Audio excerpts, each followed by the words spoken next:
ಇವತ್ತಿನ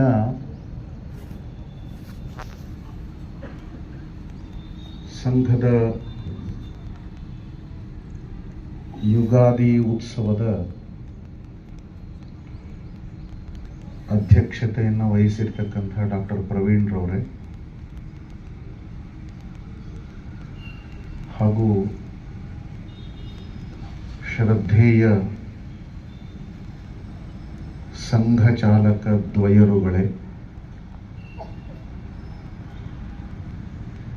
ಇಲ್ಲಿ ನೆರೆದಿರ್ತಕ್ಕಂಥ ಎಲ್ಲ ಸ್ವಯಂ ಸೇವಕ ಸಹೋದರರೇ,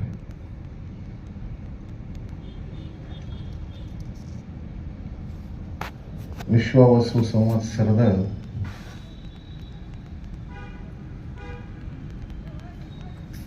ಹಿಂದೂ ನವವರ್ಷದ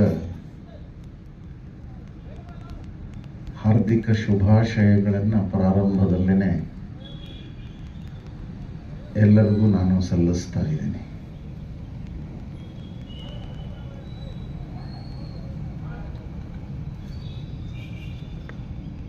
ಹೊಸ ವರ್ಷ ಅಂದಾಗ ಹೊಸತನ ಅನ್ನೋದಿರಬೇಕು. ಆ ಹೊಸತನ ಅನ್ನುವುದು ಯಾವಾಗ್ಲೂ ಉತ್ಸಾಹವನ್ನು ಹೆಚ್ಚಿಸುವಂಥದ್ದೇ ಆಗಿರಬೇಕು.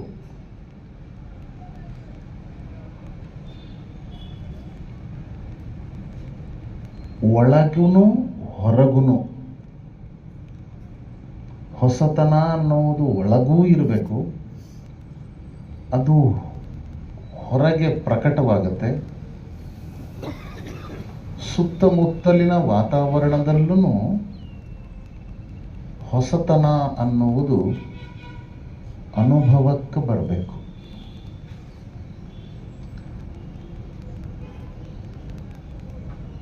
ಈ ಹಿಂದೂ ನವವರ್ಷದ ಈ ದಿನ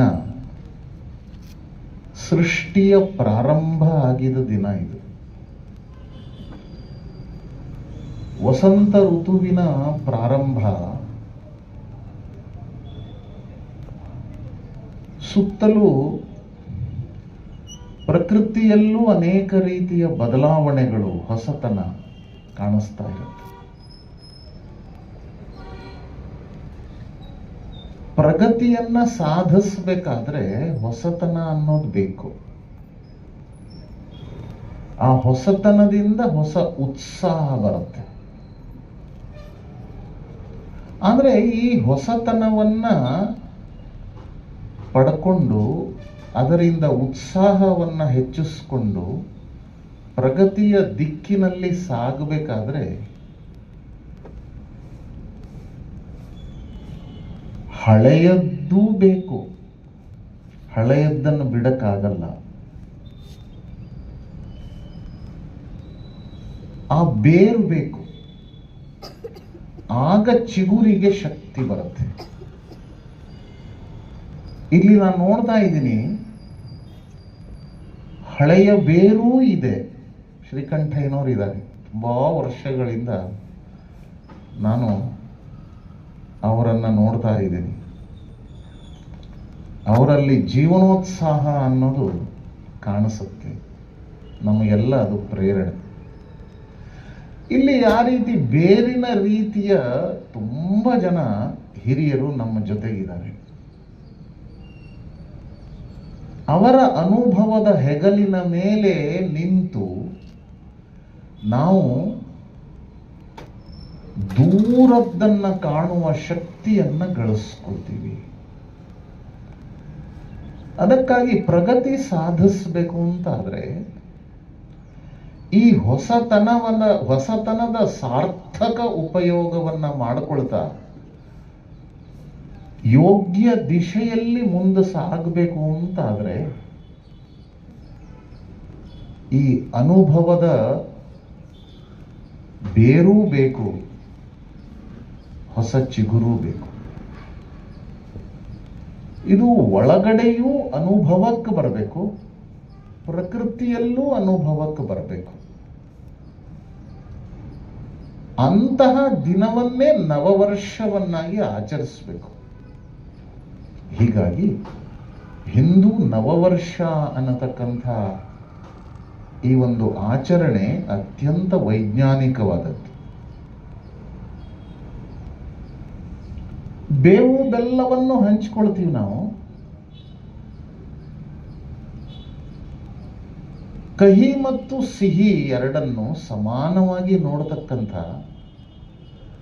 ಸಮಾನವಾಗಿ ಸ್ವೀಕರಿಸ್ತಕ್ಕಂಥ ಮಾನಸಿಕತೆ ನಮ್ಮಲ್ಲಿ ಬೆಳಿಬೇಕು. ಕಹಿಯನ್ನ ಉಂಡಾಗ ಮಾತ್ರ ಸಿಹಿಯನ್ನ ಸ್ವೀಕರಿಸುವ ಅಧಿಕಾರ ಸಿಗತ್ತೆ.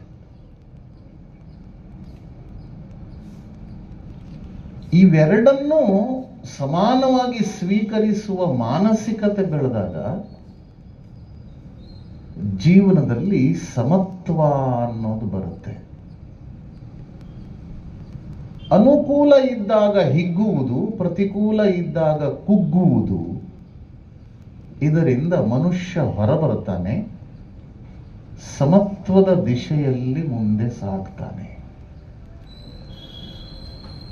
ಈ ಸಮಾಜವನ್ನ, ರಾಷ್ಟ್ರವನ್ನ ಪ್ರಗತಿಯ ದಿಶೆಯಲ್ಲಿ ತೆಗೆದುಕೊಂಡು ಹೋಗುವ ಈ ಮಹಾನ್ ಕೈಂಕರ್ಯದಲ್ಲಿ ನಾನೂ ಒಬ್ಬ ಸಾಧಕ, ನಾನೂ ಒಂದು ಉಪಕರಣ ಅಂತ ಆಗಬೇಕು ಅಂತಾದರೆ ಈ ದೃಷ್ಟಿ ಬರಬೇಕು.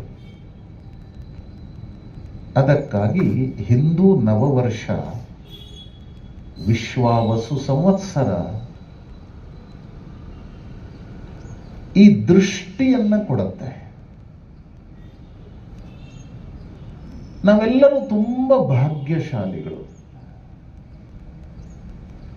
ದ್ವಾಪರ ಯುಗ ಮುಕ್ತಾಯವಾಗಿ ಕಲಿಯುಗ ಅನ್ನುವುದು ಪ್ರಾರಂಭವಾದ ನಂತರ ಈ ಜಗತ್ತಿನಲ್ಲಿ ಮನುಷ್ಯ ನಿರ್ಮಾಣ ಅನ್ನುವ ಒಂದು ಕಾರ್ಯವನ್ನ ವ್ಯಾಪಕಗೊಳಿಸ್ತಕ್ಕಂತಹ ಕೆಲಸ ಸಂಘವೇ ಕೈಗೊಂಡಿರೋದು.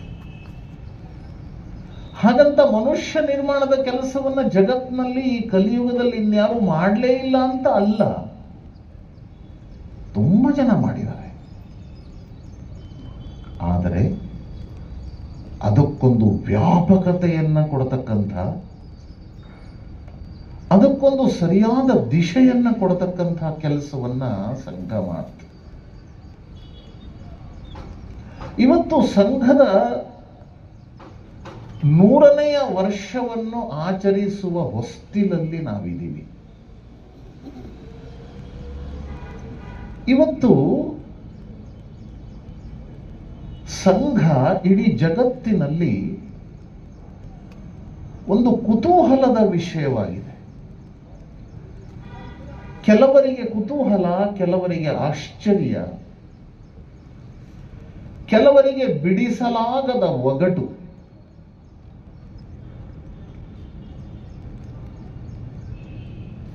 ಮನುಷ್ಯರ ಸಂಘಟನೆ 100 ವರ್ಷಗಳನ್ನ ತಲುಪಲಿಕ್ಕೆ ಸಾಧ್ಯವೇ?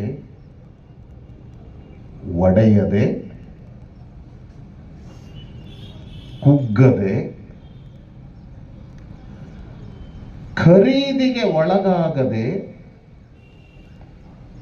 ಆಕರ್ಷಣೆಗಳಿಗೆ ಬಲಿಯಾಗದೆ,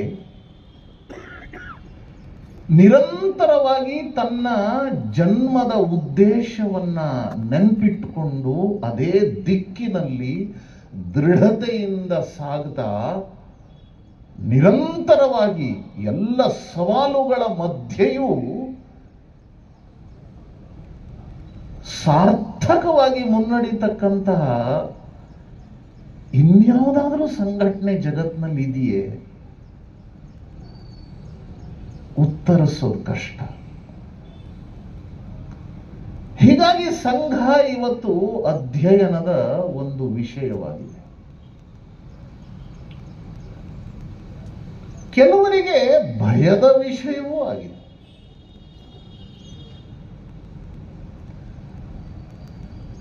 ಸಂಘ ಹೇಗೆ ಕುತೂಹಲದ, ಆಶ್ಚರ್ಯದ, ಅಧ್ಯಯನದ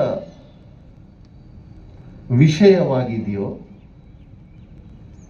ಇದನ್ನು ಶುರು ಮಾಡಿದವರು ಯಾರು ಅನ್ನೋದು ಕೂಡ ಅಷ್ಟೇ ಕುತೂಹಲದ ವಿಷಯ. ಅವ್ರು ಯಾರಪ್ಪ?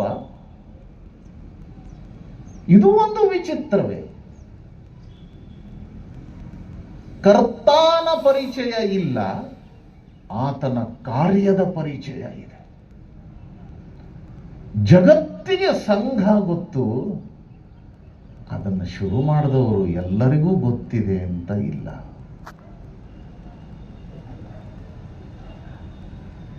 ತನ್ನ 36ನೇ ವರ್ಷದಲ್ಲೇನೆ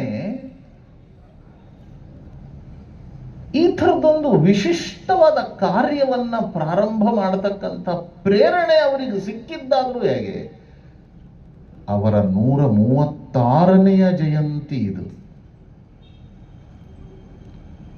ನವವರ್ಷದ ಚೈತ್ರ ಶುಕ್ಲ ಪ್ರತಿಪದೆಯ ದಿನವೇ ಜನ್ಮ ತಾಳಬೇಕು ಅಂತಾದರೆ ಭಗವಂತನ ಇಚ್ಛೆಯಂತೆ ಆಗಿರಬೇಕು.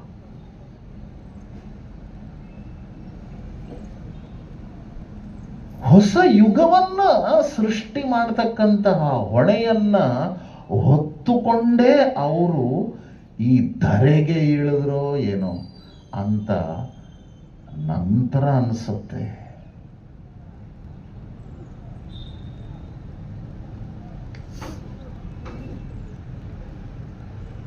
ಡಾಕ್ಟರ್ ಜಿಯವರ ದೃಷ್ಟಿ ಬಹಳ ಸೂಕ್ಷ್ಮ. ಬಾಲ್ಯದಿಂದಲೂ ಅದು ಪ್ರಕಟವಾಗ್ತಾನೇ ಹೋಯಿತು. ಎಲ್ಲರೂ ಸಿಹಿ ತಿಂದು ಸಂತೋಷ ಪಡ್ತಿದ್ರೆ ನನಗೆ ಸಿಹಿ ಯಾಕೆ ಅಂತ ವಿಕ್ಟೋರಿಯಾ ರಾಣಿಯ ರಾಜ್ಯಾಭಿಷೇಕದ ಸಂದರ್ಭದಲ್ಲಿ ಪುಟ್ಟ ಬಾಲಕನಿಗನ್ನಿಸ್ಬೇಕು ಅಂತಾದ್ರೆ ಭವಿಷ್ಯದಲ್ಲಿ ಇವನಿಂದ ಇನ್ನೇನೋ ಒಂದು ದೊಡ್ಡ ಕಾರ್ಯ ಆಗ್ತಾ ಇದೆ ಅಂತ ಆಗತ್ತೆ ಅಂತ ಗುರುತಿಸಿದವರು ಬಹಳ ಕಡಿಮೆ ಜನ, ಇಲ್ಲವೇ ಇಲ್ಲ ಅಂತ ಹೇಳ್ಬೋದು.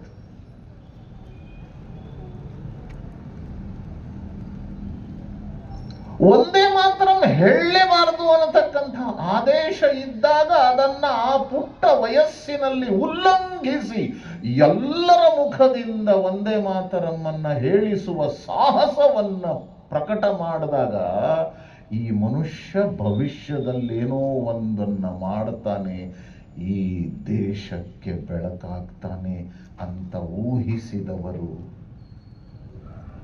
ಇಲ್ಲವೇನೋ ಅನ್ನುವಷ್ಟು ಕಡಿಮೆ.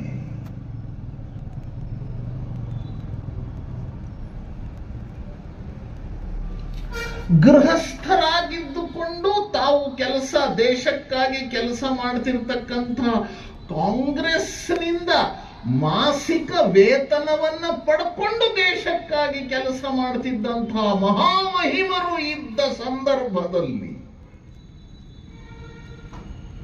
ನಾನು ಅವಿವಾಹಿತನಾಗೆ ಉಳಿತೀನಿ, ಏನನ್ನೂ ನಾನು ಪಡೆಯಲ್ಲ ಅಂತ ನಿರ್ಧಾರ ಮಾಡಿ ಮನೆ ಮಂದಿ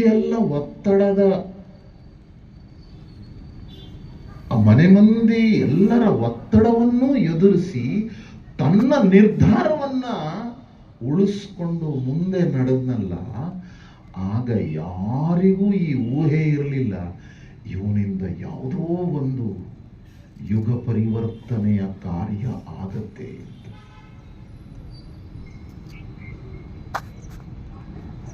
ಎಂಥ ಚಮತ್ಕಾರ ಇದು.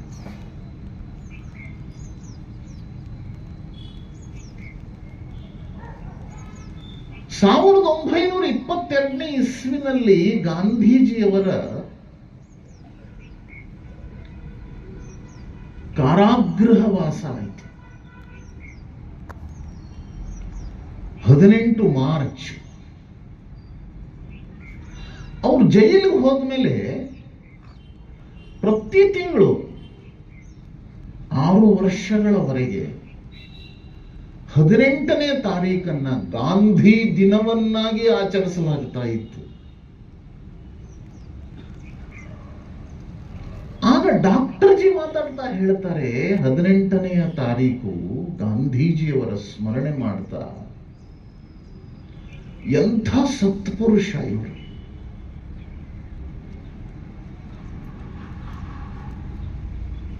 ತನ್ನ ಧ್ಯೇಯದ ಪ್ರಾಪ್ತಿಗೋಸ್ಕರ ಎಂಥ ತ್ಯಾಗವನ್ನು ಮಾಡೋದಕ್ಕೆ ಇವರು ಸಿದ್ಧರಾಗುತ್ತಾ ಇದ್ದಾರೆ. ಇವರ ಹಾದಿಯಲ್ಲಿ ನಾವು ನಡೆಯೋದು ಬೇಡವೇ? ಅವರ ಅನುಯಾಯಿಗಳಾಗಬೇಕು ಅಂತ ಇಚ್ಛೆ ಇರತಕ್ಕಂಥ ನಾವೆಲ್ಲರೂ ಅವರು ಜೀವನದಲ್ಲಿ ನಡೆದು ತೋರಿಸ್ತಾ ಇರತಕ್ಕಂತಹ ಈ ಮಾರ್ಗವನ್ನ, ಈ ವಿಚಾರವನ್ನ, ಈ ಮೌಲ್ಯವನ್ನ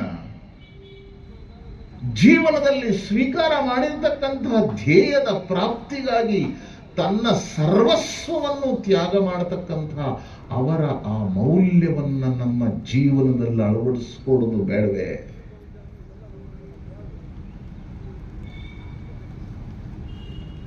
ಈ ಗಾಂಧಿ ದಿನ ಅಂತ ಆಚರಿಸುವ ಈ ದಿವಸ ಮಾತ್ರ ಅಲ್ಲ, ಪ್ರತಿದಿನ ಅವರ ಸ್ಮರಣೆ, ಅವರ ಶ್ರವಣ, ಅದನ್ನ ಮಾಡುವುದರ ಮುಖಾಂತರ ಅವರ ಮಾರ್ಗದಲ್ಲಿ ನಾವು ನಡೆಯೋದು ಬೇಡವೇ? ಸಂಘವನ್ನ ಗಾಂಧೀಜಿಯವರ ವಿರೋಧಿಗಳು ಅಂತ ಬಿಂಬಿಸ್ತಕ್ಕಂತಹ ಕೆಲಸ ಮಾಡ್ತಿರ್ತಕ್ಕಂಥವರು ಡಾಕ್ಟರ್ ಜಿಯವರ ಈ ಮಾತುಗಳನ್ನ ಕೇಳಬೇಕು.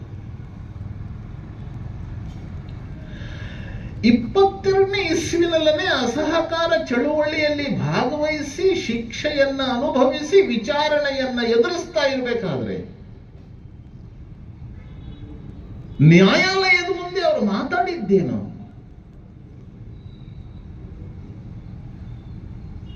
ಯಾವುದೇ ಒಂದು ದೇಶಕ್ಕೆ ಇನ್ನೊಂದು ದೇಶದ ಮೇಲೆ ಶಾಸನವನ್ನ ನಡೆಸ್ತಕ್ಕಂಥ ಅಧಿಕಾರ ಇದೆ ಅನ್ನುವ ಕಾನೂನು ಜಗತ್ತಿನ ಯಾವ ದೇಶದಲ್ಲಿದೆ?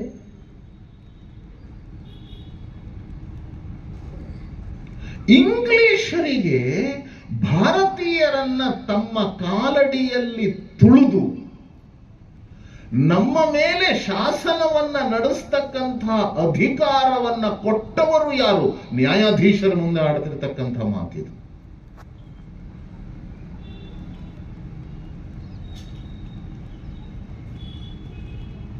ಬ್ರಿಟನ್ ದೇಶವನ್ನ ಬ್ರಿಟಿಷರೇ ಆಳ್ಬೇಕು, ಜರ್ಮನಿಯನ್ನರೇ ಆಳ್ಬೇಕು, ಅಮೇರಿಕೆಯನ್ನ ಅಮೇರಿಕನ್ನರೇ ಆಳ್ಬೇಕು ಅನ್ನತಕ್ಕಂಥದ್ದಾದ ಮೇಲೆ ಭಾರತವನ್ನ ಭಾರತದವರೇ ಆಳಬೇಕು. ಇದಕ್ಕೆ ಧಕ್ಕೆ ತರುವ, ಇದಕ್ಕೆ ಚ್ಯುತಿಯನ್ನ ಉಂಟು ಮಾಡುವ, ಇದನ್ನ ತಪ್ಪಿಸುವ ಅಧಿಕಾರ ಜಗತ್ನಲ್ಲಿ ಯಾರಿಗೂ ಇರಬಾರದು. ಈ ದಿಟ್ಟತನ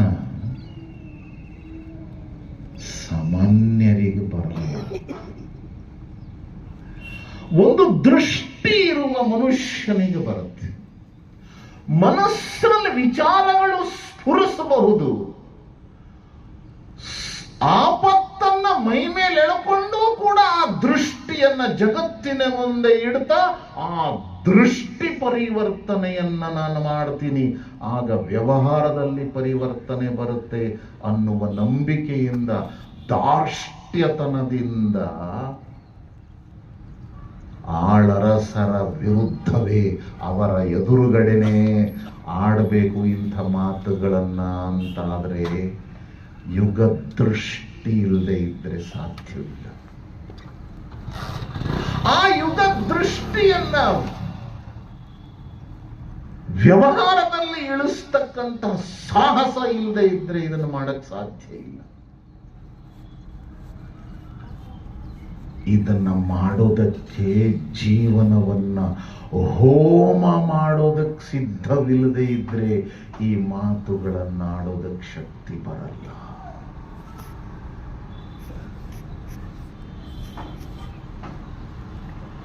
ಮೊದಲು ಸ್ವಾತಂತ್ರ್ಯದ ಪ್ರಾಪ್ತಿಯೋ ಅಥವಾ ಸಮಾಜದ ಸುಧಾರಣೆಯೋ? ಈ ಚರ್ಚೆ ತುಂಬಾ ನಡೀತಾ ಇತ್ತು. ಡಾಕ್ಟರ್ ಜಿಯವರು ಈ ಚರ್ಚೆಯಲ್ಲಿ ಬೀಳಲಿಲ್ಲ. ಮೊದಲು ಸಮಾಜದ ಸುಧಾರಣೆ, ನಂತರ ಸ್ವಾಧೀನತೆಯ ಪ್ರಾಪ್ತಿ, ಸ್ವಾತಂತ್ರ್ಯ ಪ್ರಾಪ್ತಿಯೋ, ಅಥವಾ ಮೊದಲು ಸ್ವಾತಂತ್ರ್ಯ ಪ್ರಾಪ್ತಿ ಆಮೇಲೆ ಸಮಾಜದ ಸುಧಾರಣೆ?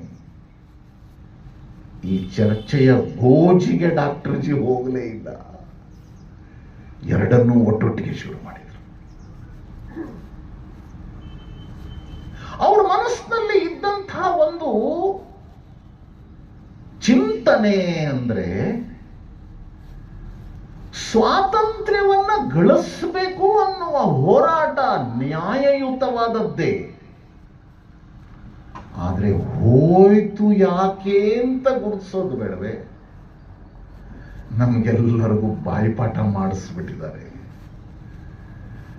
ಆಗಸ್ಟ್ 15ನೆಯ ತಾರೀಕು ರಾತ್ರಿ 12 ಗಂಟೆಗೆ ಸ್ವಾತಂತ್ರ್ಯ ಸಿಕ್ತು 1947ನೇ ಇಸ್ವಿನಲ್ಲಿ. ಕಂಠಪಾಠ ಆಗ್ಬಿಟ್ಟಿದೆ. ನಾವು ಕಂಠಪಾಠ ಆಗ್ಬೇಕು, ಮರಿಬಾರ್ದು ಅದನ್ನ. 1947 ಆಗಸ್ಟ್ 15ನೆಯ ತಾರೀಕು ರಾತ್ರಿ 12 ಗಂಟೆಗೆ ಸ್ವಾತಂತ್ರ್ಯ ಸಿಕ್ತು. ತಲೆಯಲ್ಲಿ ಕೂಡಿಸ್ಬಿಟ್ಟಿದ್ದಾರೆ. ಕೂತ್ಕೋಬೇಕದು, ಶರೀರದ ಕಣಕಣದಲ್ಲಿ ಕೂತ್ಕೋಬೇಕು. ಯಾರಾದ್ರೂ ನಾವು ಪ್ರಶ್ನೆ ಕೇಳಿದ್ವಾ? 1947 ಆಗಸ್ಟ್ 15 ರಾತ್ರಿ 12 ಗಂಟೆಗೆ ಸ್ವಾತಂತ್ರ್ಯ ಸಿಕ್ತು ಅಂತಾದ್ರೆ ಹೋಗಿದ್ಯಾವಾಗ, ಕಳ್ಕೊಂಡಿದ್ಯಾವಾಗ? ಅದನ್ನು ಹೇಳ್ರಿ ಮೇಷ್ಟ್ರೆ ಅಂತ ಯಾರು ಮೇಷ್ಟ್ರಿಗೆ ನಾವು ಕೇಳಿದ್ವಾ?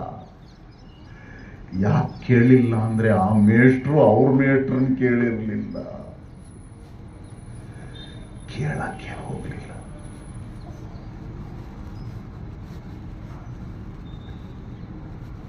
ಡಾಕ್ಟರ್ ಅವರು ಇದನ್ನು ಹಿಡ್ಕೊಂಡಿದ್ರು. ಯಾಕೆ ಹೋಯ್ತು ಇದು? ಯಾವಾಗ ಹೋಯ್ತು? ಯಾಕೆ ಹೋಯ್ತು? ಯಾಕೆ ಸ್ವಾತಂತ್ರ್ಯವನ್ನ ಕಳ್ಕೊಂಡ್ವಿ ಅನ್ನುವ ಕಾರಣವನ್ನ ಗುರುತಿಸಿ ಆ ದೋಷದ ನಿರ್ಮೂಲನೆಯನ್ನ ಮಾಡದೇ ಇದ್ರೆ ಗಳಿಸಿರುವ ಸ್ವಾತಂತ್ರ್ಯ ಉಳ್ಕೊಳ್ಳುತ್ತೆ ಅನ್ನೋದಕ್ಕೆ ಪುಷ್ಟಿ ಏನು?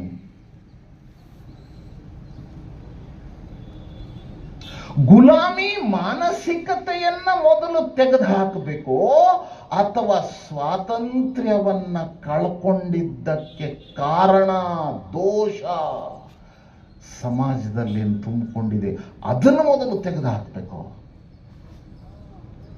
ಎಂಥ ಸೂಕ್ಷ್ಮ ದೃಷ್ಟಿ, ಎಷ್ಟು ಆಳವಾದ ಚಿಂತನೆ. ಮೊನ್ನೆ ಅಖಿಲ ಭಾರತೀಯ ಪ್ರತಿನಿಧಿ ಸಭೆಯ ಬೈಠಕ್ಕಲ್ಲಿ ಭಾಗವಹಿಸಿದೆ ನಾನು. ಅಲ್ಲಿಂದನೇ ಬರ್ತಾ ಇದ್ದೀನಿ. ಅಲ್ಲಿ ಒಂದು ಘೋಷವಾಕ್ಯ, ಅದರ ಅರ್ಥ ಏನು ಅಂದ್ರೆ, ಎಷ್ಟು ಆಳಕ್ಕೆ ನೀವು ಇಳಿತೀರೋ ಅಷ್ಟು ಎತ್ತರಕ್ಕೆ ಏರುವ ಶಕ್ತಿ ಬರುತ್ತೆ ಅಂತ. ಡಾಕ್ಟರ್ ಜಿ ಅವರು ಹೆಚ್ಚು ಹೆಚ್ಚು ಆಳಕ್ಕೆ ಇಳಿದು ಯೋಚಿಸಿದ್ದಕ್ಕಾಗಿ ಈ ಸಮಾಜವನ್ನ ಇಷ್ಟು ಎತ್ತರಕ್ಕೆ ತೆಗೆದುಕೊಂಡು ಹೋಗ್ತಕ್ಕಂತಹ ಶಕ್ತಿಯನ್ನ ಕೊಡಮಾಡಲಿಕ್ಕೆ ಸಾಧ್ಯವಾಯಿತು.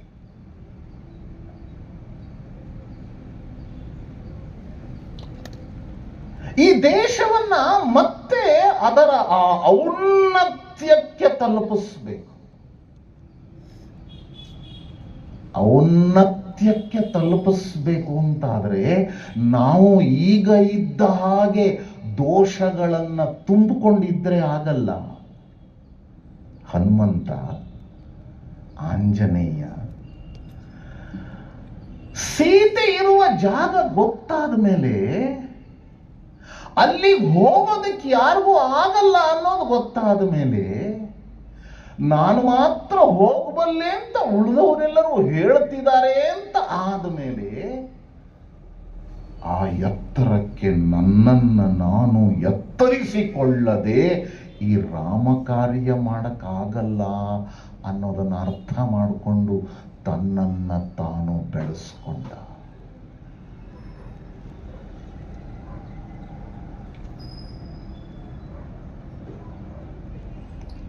ಅದಕ್ಕೆ ಸತ್ಸಂಗ ಬೇಕು. ಸತ್ಸಂಗ ಇಲ್ಲದೆ ಸಾಧ್ಯವಿಲ್ಲ. ಸಮಾಜದಲ್ಲಿ ಸತ್ಸಂಗಗಳು ತುಂಬಾ ನಡೀತಾ ಇತ್ತು. ಲಕ್ಷಾಂತರ ವರ್ಷಗಳಿಂದ ಪ್ರವಚನಗಳು, ಸತ್ಸಂಗಗಳು ನಮ್ಮ ಸಮಾಜದಲ್ಲಿ ನಡೀತಾ ಇದ್ದಾವೆ. ಅದಕ್ಕಾಗಿ ಇದು ಅಮರ ಸಮಾಜ, ಮೃತ್ಯುಂಜಯಿ ಸಮಾಜ.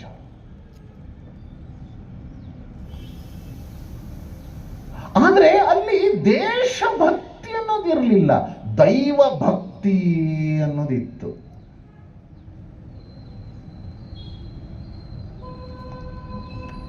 ಸಾವರ್ಕರ್ ಮೊದಲು ಹೇಳಿದ್ರು ಕಣ್ರಿ, ಎಂಥ ಅದ್ಭುತವಾದಂಥ ಮಾತು. ಮೈ ಮೇಲಿರೋ ಕೂದಲೆಲ್ಲ ನಿಂತ್ಕೊಳ್ಳುತ್ತೆ ಅವ್ರ ಮಾತುಗಳನ್ನು ಕೇಳಿದ್ರೆ, ರೋಮಾಂಚನ ಅಂತೆ. ಅವ್ರೇನು ಹೇಳಿದ್ರು ಗೊತ್ತಾ? 3 ಶಬ್ದ ಇದೆ ರೀ: ದೇಹ, ದೇಶ, ದೇವತೆ.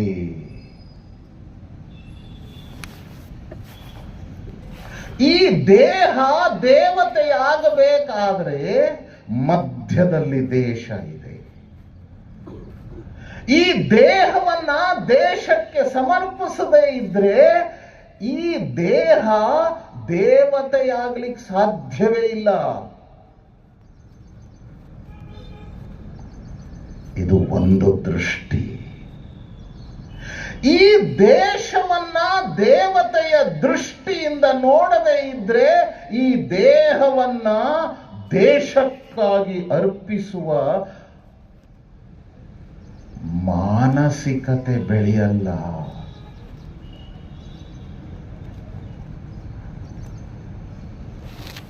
ಅದಕ್ಕಾಗಿ ಸತ್ಸಂಗ ಅನ್ನುವುದು ದೇಶಭಕ್ತಿ ಕೇಂದ್ರಿತವಾಗಬೇಕು, ಸದ್ಗುಣಗಳ ಕೇಂದ್ರಿತವಾಗಬೇಕು, ಚಾರಿತ್ರ್ಯ ಸಂಪನ್ನತೆಯ ಕೇಂದ್ರವಾಗಬೇಕು.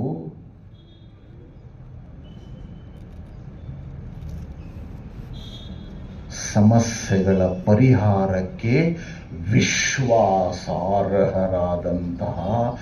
ವ್ಯಕ್ತಿಗಳ ಮೂಲಕ ಶಕ್ತಿ ನಿರ್ಮಾಣದ ಕೇಂದ್ರವಾಗಬೇಕು. ಅದಕ್ಕಾಗಿ ಡಾಕ್ಟರ್ ಜಿ ಒಂದು ಹೊಸ ರೀತಿಯ ಸತ್ಸಂಗವನ್ನು ಪ್ರಾರಂಭ ಮಾಡಿದರು. ಅದರ ಹೆಸರೇ ಶಾಖೆ. ಎಂಥ ಅದ್ಭುತ ಚಮತ್ಕಾರ ರೀ, ಎಂಥ ಅದ್ಭುತ ಚಮತ್ಕಾರ. ಊಹೆಗೂ ನಿಲುಕದೇ ಇರತಕ್ಕಂಥ ಚಮತ್ಕಾರ ಶಾಖೆಯಿಂದ ಆಗುತ್ತೆ. ಆಟ ಆಡ್ತಾ ಹಾಡು ಹೇಳ್ತಾ ಕಥೆಯನ್ನ ಕೇಳ್ತಾ ಎಲ್ಲರ ಜೊತೆ ಎದ್ದು ಬೀಳುತ್ತಾ ಇವರೆಲ್ಲ ನಮ್ಮವರು ಅಂತ ಅನ್ನಿಸ್ಬಿಡುತ್ತೆ. ಎಷ್ಟು ವೈವಿಧ್ಯ ಈ ದೇಶದಲ್ಲಿ, ಈ ಸಮಾಜದಲ್ಲಿ. ಅದೆಷ್ಟು ವೈವಿಧ್ಯಗಳನ್ನ ಗೌರವಿಸಿರುವ ದೇಶ ಒಂದೇ ಒಂದು, ಅದು ಭಾರತ. ವೈವಿಧ್ಯಗಳು ದೌರ್ಬಲ್ಯತೆಯ ಸಂಕೇತವಲ್ಲ, ಅದು ಶಕ್ತಿಯ ಸಂಕೇತ ಅಂತ ನಂಬಿ ನಡೆದ ದೇಶ ಭಾರತ. ಈ ರೀತಿಯ ವೈವಿಧ್ಯಗಳು, ವೇಷಭೂಷಗಳು ಬೇರೆ ಬೇರೆ, ಭಾಷೆಗಳು ಬೇರೆ ಬೇರೆ, ಆಚರಣೆಗಳು ಬೇರೆ ಬೇರೆ, ನಂಬಿದ ದೇವರುಗಳ ಹೆಸರುಗಳು ಬೇರೆ ಬೇರೆ, ಅವರನ್ನ ಪೂಜಿಸುವ ಉಪಾಸನಾ ಪದ್ಧತಿಗಳು ಬೇರೆ ಬೇರೆ. ಇಷ್ಟೆಲ್ಲ ಇದ್ರೂ ಕೂಡ ಅವರೆಲ್ಲರನ್ನೂ ಒಂದು ಕಡೆಗೆ ತಂದು ಆಟಗಳಿಂದ, ಹಾಡುಗಳಿಂದ ಎಂಥ ಚಮತ್ಕಾರ ಮಾಡಿದರು. ಏನ್ ಚಮತ್ಕಾರ ಅದು! ನಮ್ಮವರು ಅಂತ ಅನಿಸ್ಬಿಡುತ್ತೆ. ಆಟ ಆಡ್ತಾ ಬಿದ್ದವನನ್ನು ಎಬ್ಬಿಸಿದ ಎಂಥ ಸಾಮಾನ್ಯ ಚಟುವಟಿಕೆಯಿಂದ ಎಂಥ ದೊಡ್ಡ ಸಂದೇಶ ನೋಡಿ. ಇದರಲ್ಲಿ ಎಂಥ ವಿಜ್ಞಾನ ಇದೆ. ಬಿದ್ದವನನ್ನು ಎತ್ತಬೇಕಾದರೆ ಎದ್ದವನು ಬಗ್ಗಬೇಕು. ನಿಂತವನು ಬಗ್ಗದೇ ಇದ್ದರೆ ಬಿದ್ದವನನ್ನು ಎಬ್ಬಿಸಲು ಸಾಧ್ಯವಿಲ್ಲ. ಬಿದ್ದವನು ಎದ್ದವನ ಬಳಿಗೆ ತನ್ನ ಕೈ ಚಾಚದೇ ಇದ್ದರೆ ಎದ್ದವನು ಬಿದ್ದವನನ್ನು ಎಬ್ಬಿಸಲೂ ಸಾಧ್ಯವಿಲ್ಲ. ಎಂಥ ಸಂಯೋಗ, ಎಂಥ ಸಮನ್ವಯ, ಎಂಥ ಪ್ರೀತಿ, ಎಂಥ ವಿಶ್ವಾಸ.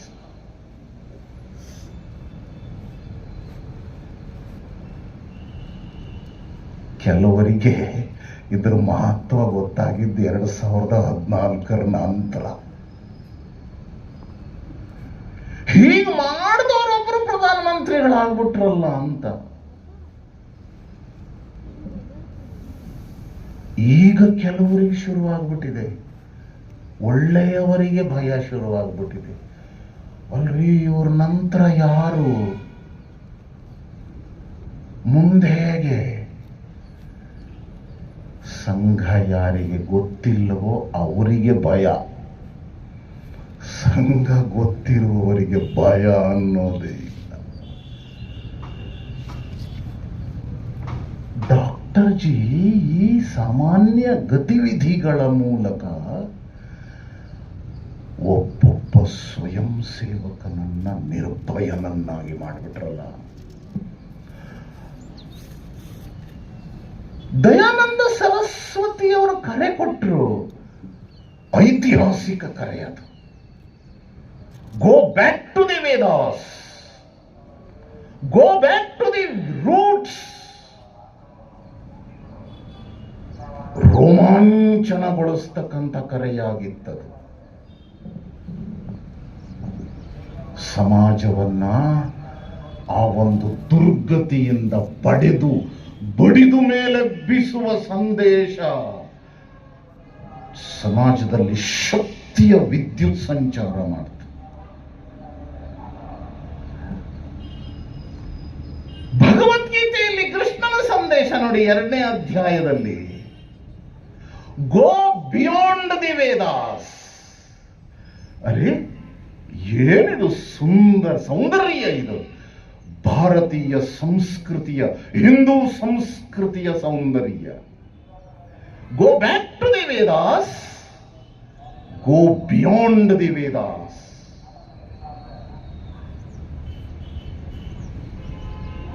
ಗೋ ಬ್ಯಾಕ್ ಟು ದಿ ವೇದಾಸ್ ಅಂದ್ರೇನು?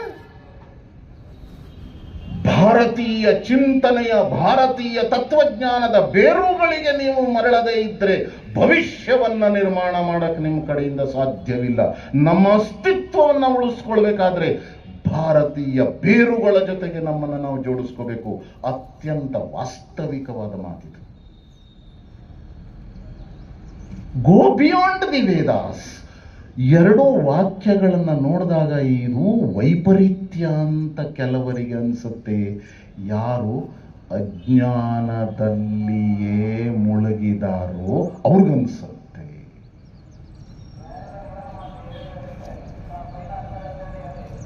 ಗೋ ಬಿಯಾಂಡ್ ದಿ ವೇದಾಸ್ ಅಂದ್ರೇನ?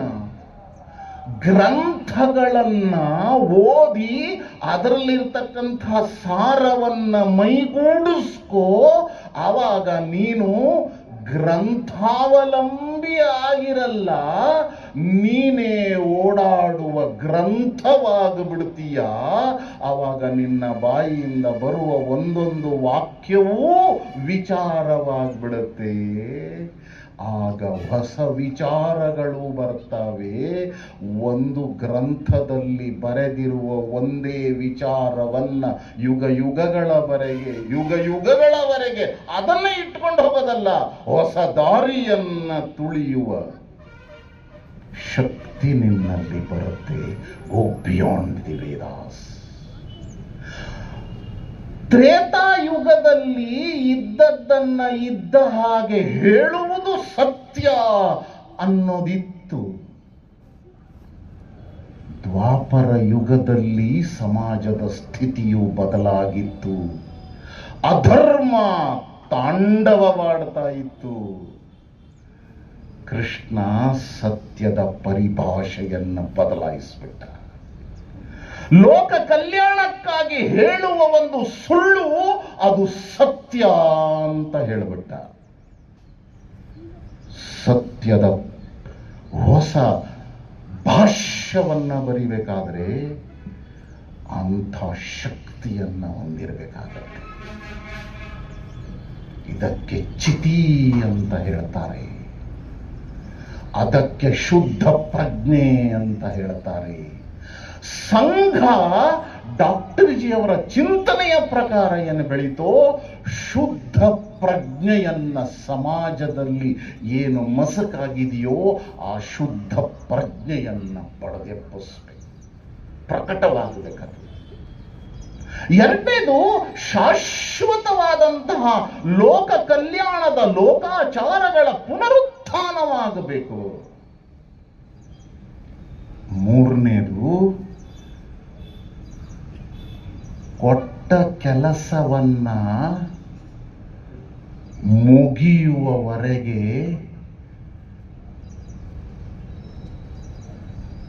ವಿಶ್ರಾಂತಿಯನ್ನ ಪಡೆಯದೆ ಮಾಡುವವರು. ಹೀಗೆ ಮಾಡುವಾಗ ಎಂದೂ ದಣಿಯದೇ ಇರುವವರು. ಕೊಟ್ಟ ಕೆಲಸವನ್ನ ಪೂರ್ಣ ಮಾಡುವುದೇ ನನ್ನ ಉದ್ದೇಶ, ನಾನು ನಿಲ್ಲೋದಿಲ್ಲ. ಅದು ಪೂರ್ಣವಾಗುವವರೆಗೆ, ಪೂರ್ಣವಾದ ನಂತರವೂ ನಾನು ದಣಿಯೋದಿಲ್ಲ. ಇದನ್ನು ಮಾಡುವಾಗ ನಾನು ಯಾವುದೇ ಆಕರ್ಷಣೆಗಳಿಗೆ ಬಲಿಯಾಗಲ್ಲ, ಯಾವುದೇ ಖರೀದಿಗೆ ನಾನು ಸಿಗಲ್ಲ. ಈ ಥರದ ವಿಶ್ವಾಸಾರ್ಹ ವ್ಯಕ್ತಿಗಳ ಶಕ್ತಿ ನಿರ್ಮಾಣವಾಗಬೇಕು. ಇಲ್ಲಿದ್ರೆ ಮಾಡಕ್ಕಾಗಲ್ಲ. ಮೂರು ಉದ್ದೇಶಗಳನ್ನ ಸಾಧ್ಯ ಮಾಡಿ ನಾವೀಗ ನೋಡ್ತಾ ಇದ್ದೀವಿ. ಈ ಥರದ ಲಕ್ಷಾಂತರ ಜನ ಇವತ್ತು ದೇಶದಲ್ಲಿ ನಿಂತ್ಕೊಂಡಿದ್ದಾರೆ. ಆಗಿದ್ದೇಗೆ ಆಟ ಆಡ್ತಾ ಹಾಡೇಳ್ತಾ ಕಥೆಗಳನ್ನ ಕೇಳ್ತಾ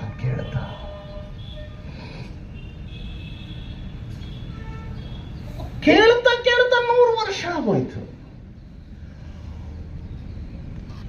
ಈ 100 ವರ್ಷಗಳ ಯಾತ್ರೆ ಇದು ಹೂವಿನ ಹಾಸಿಗೆಯಾಗಿರಲಿಲ್ಲ.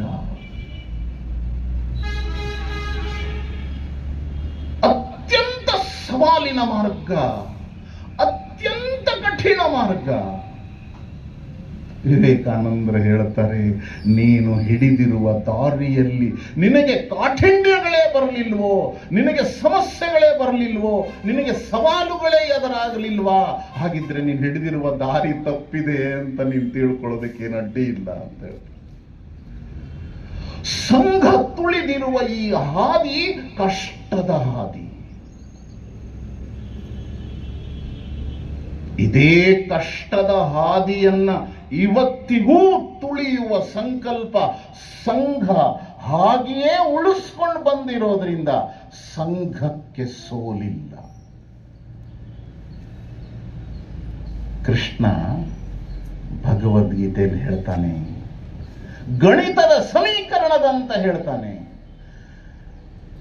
ಅನುಕೂಲತೆಯಲ್ಲಿ ನೀನು ಸಿಕ್ಕಾಕೊಂಡ್ಬಿಟ್ರೆ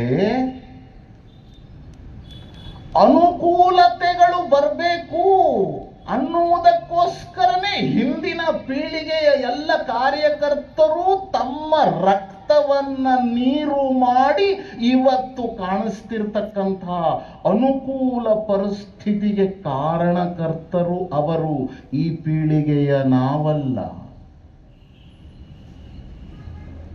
ಶಿವಮೊಗ್ಗದಲ್ಲಿರುವ ಹಳೆಯ ಸ್ವಯಂಸೇವಕರಿಗೆ ಕೇಳಿ, ಕಣ್ಣಿನಲ್ಲಿ ನೀರಲ್ಲ, ಕಣ್ಣಿನಲ್ಲಿ ರಕ್ತ ಬಂದಿದೆ. ಶರೀರದಿಂದ ಬೆವರು ಮಾತ್ರ ಹರಿದಿಲ್ಲ, ಶರೀರದಿಂದ ಎಣ್ಣೆ ಹೋಗಿದೆ, ಶರೀರದಿಂದ ರಕ್ತ ಹರಿದಿದೆ.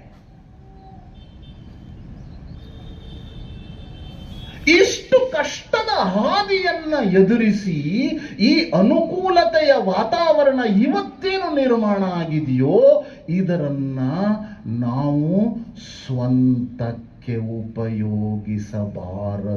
ಇದು ಗೀತೆಯ ಸಂದೇಶ. ಆ ರೀತಿ ಅನುಕೂಲತೆಯಲ್ಲಿ ಸಿಕ್ಕಾಕೊಂಡ್ಬಿಟ್ರೆ ಏನಾಗುತ್ತೆ ಅಂತ ಕೃಷ್ಣ ಗೀತೆಯಲ್ಲಿ ಸ್ಪಷ್ಟವಾಗಿ ಏನು ಹೇಳಿದ್ದಾನೆ ಅಂದ್ರೆ, ಅನುಕೂಲತೆಯಲ್ಲಿ ನಾವು ಸಿಕ್ಕಾಕೊಂಡ್ರೆ ಅದರಿಂದ ಆಲಸ್ಯ ಅನ್ನೋದು ಬರುತ್ತೆ.